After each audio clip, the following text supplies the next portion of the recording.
పిల్లలకి ఏంటంటే ఫస్ట్ మనకి ఇప్పుడు వెరీ యంగర్ జనరేషన్స్ పరిస్థితి ఏంటంటే మొన్న ఏదో సినిమాలో చూశాను, అరే ఇంత లావు అయిపోయావేంట్రా, ఆడుకోవట్లేదు ఏంట్రా అని అడిగితే, నేను ఆడుకుందాం అనుకుంటున్నాను అంకుల్, కానీ మా మమ్మీ ఫోన్ ఇవ్వట్లేదు అన్నాడు ఆ కుర్రాడు.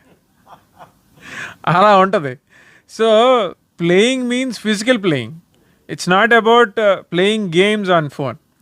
సో ఈ గేమ్స్ అన్నీ కూడా మీకు ఇన్స్టాగ్రామ్లో నేను ఒక ఆర్టికల్ కూడా రాశాను సార్ దీని మీద. There is a thing called అడ్రిలిన్ rush. Adrenaline rush ante there is one chemical in the mind, that is adrenaline, and when you do like this, when you swipe up on Instagram, ee adrenaline vasta untadi brain lo, that chemical passes and you'll have that soothing feeling baaguntadi. So idem avudante when you keep on doing that, these keep on coming in and